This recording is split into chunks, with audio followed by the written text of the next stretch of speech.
Squid game season 2 की कहानी बिल्कुल वहीं से शुरू होती है जहां सियोंग गी-हुन अपनी बेटी से मिलने के लिए अमेरिका जाने वाला होता है, लेकिन उसके दिल के अंदर अब भी वो सब कुछ चल रहा होता है जो उसने गेम के अंदर देखा था।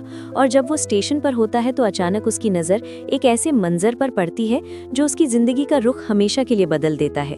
वो देखता है कि एक आदमी किसी दूसरे आदमी के साथ बिल्कुल वही कार्ड वाला गेम खेल रहा है जो उसने पहले देखा था। दोस्तों, आप देख रहे हैं सिल्वर स्क्रीन कहानियां।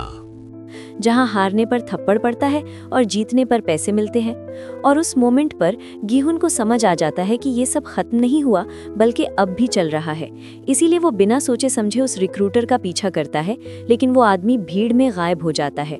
फिर गी-हुन उस आदमी के पास जाता है जो गेम खेल रहा था और उसके हाथ से वो कार्ड छीन लेता है और उस नंबर पर कॉल करता है जहाँ से कॉल उठाता है फ्रंटमैन, जो उसे कहता है कि तुम्हें अपनी बेटी के पास जाना चाहिए और अपनी जिंदगी जीनी चाहिए। लेकिन गी-हुन का जवाब बिल्कुल उल्टा होता है, क्योंकि अब वो पहले वाला इंसान नहीं रहा होता।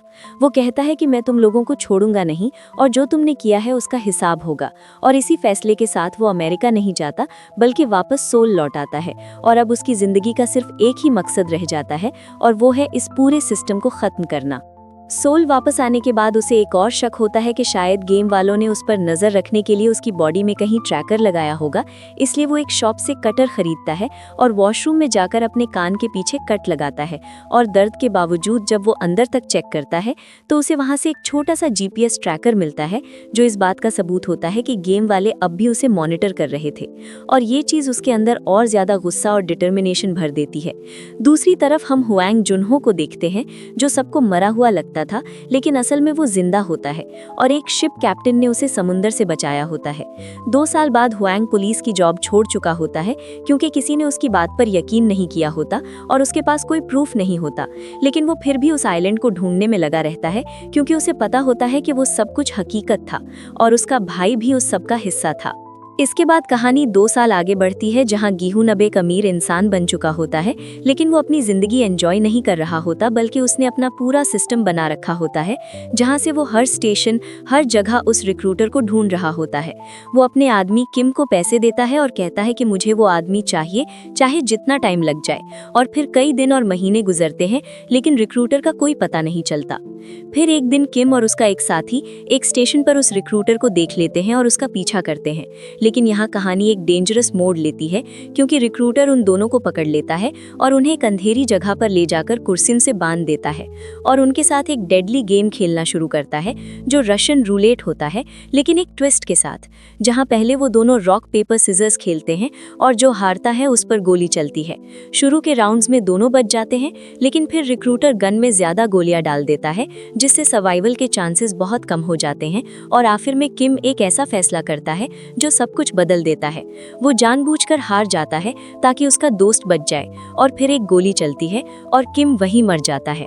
जब गी-हुन वहां पहुंचता है तो उसे सिर्फ खून के निशान मिलते हैं, और फिर जब वो अपने फ्लैट में वापस आता है तो उसे वहां रिक्रूटर मिलता है, जो पहले से उसका इंतजार कर रहा होता है। दोनों के दरमियान एक साइकोलॉजिकल बैटल शुरू होती है, जहां रिक्रूटर अपनी कहानी बताता है कि वो भी एक वक्त में प्लेयर था और कर्जों की वजह से गेम में आया था और फिर गार्ड बना दिया गया और उसने अपने ही बाप को मार दिया। लेकिन गी-हुन उसे कहता है कि तुम सिर्फ एक पपेट हो जो अपने बॉस के लिए काम करता है और तुम कभी भी आजाद नहीं हो सकते। इस बात पर रिक्रूटर गुस्से में आ जाता है और दोनों के दरमियान रशियन रूलेट का गेम शुरू होता है, जहां हर राउंड में मौत करीब आती जाती है। और आखिर में जब सिर्फ एक गोली रह जाती है तो गी-हुन अपनी बारी पर खुद पर ट्रिगर दबा देता है, लेकिन वो बच जाता है। और जब रिक्रूटर की बारी आती है तो वो कुछ सेकंड्स के लिए रुकता है और फिर खुद को गोली मार लेता है, जैसे वो ये साबित करना चाहता हो कि वो सिर्फ एक पपेट नहीं बल्कि अपनी मर्जी से फैसला करने वाला इंसान है।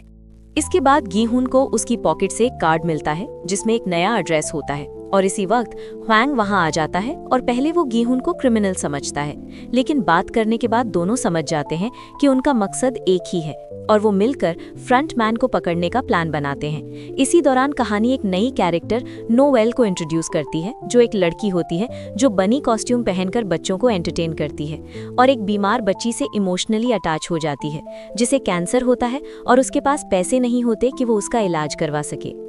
नोएल खुद भी एक ब्रोकन जिंदगी जी रही होती है क्योंकि उसका अपना बच्चा नॉर्थ कोरिया में रह गया होता है और वो उसे साउथ कोरिया लाना चाहती है, लेकिन उसके पास कोई रास्ता नहीं होता।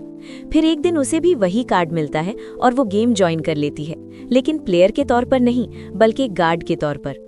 गीहुन और हुएंग एक प्लान बनाते हैं फ्रंटमैन को पकड़ने का, और एक हैलोवीन पार्टी के दौरान उन्हें गार्ड्स नजर आते हैं और गीहुन उनका पीछा करता है, लेकिन अचानक उसे गैस देकर बेहोश कर दिया जाता है और जब उसकी आंख खुलती है तो वो फिर से गेम के अंदर होता है और उसका नंबर फिर से 456 होता है।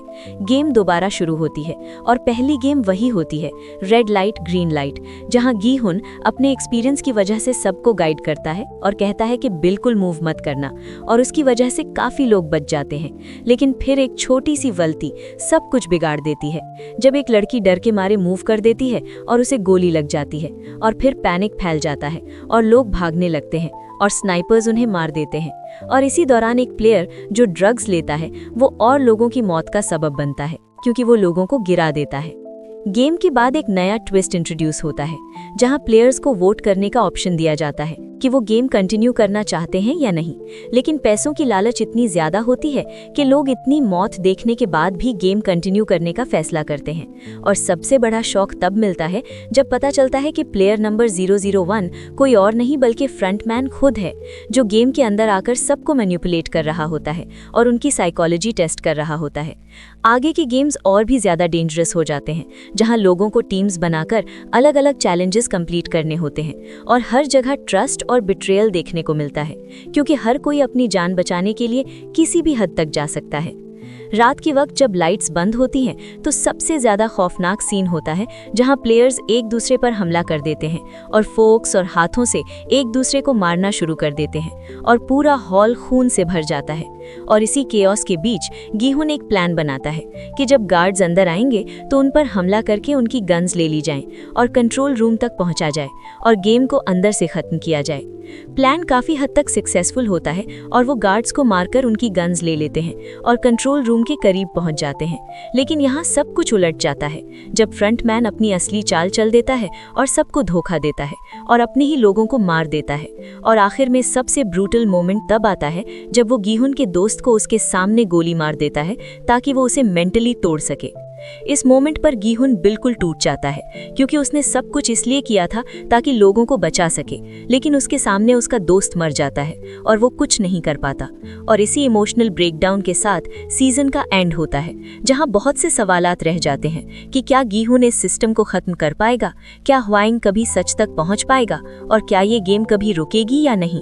और अगर इस पूरी कहानी का एनालिसिस किया जाए तो सबसे बड़ा थीम ये समझ आता है कि ये सिर्फ एक गेम नहीं बल्कि एक सिस्टम है जहां इंसान की ग्रीड उसकी ह्यूमैनिटी पर भारी पड़ जाती है, क्योंकि लोग मौत को देखने के बाद भी पैसों के लिए रुकते नहीं बल्कि और आगे बढ़ते हैं। और फ्रंटमैन का प्लेयर बनकर गेम में आना ये दिखाता है कि वो सिर्फ कंट्रोल करना नहीं चाहता बल्कि वो इंसानों को समझना चाहता है और देखना चाहता है कि जब उन्हें चॉइस दी जाती है तो वो क्या चुनते हैं। और गीहुन का दोबारा गेम में आना ये बताता है कि कुछ लोग सिस्टम का हिस्सा बनकर जीना नहीं चाहते बल्कि उसे तोड़ना चाहते हैं, चाहे उसके लिए उन्हें दोबारा मौत के मुंह में ही क्यों न जाना पड़े।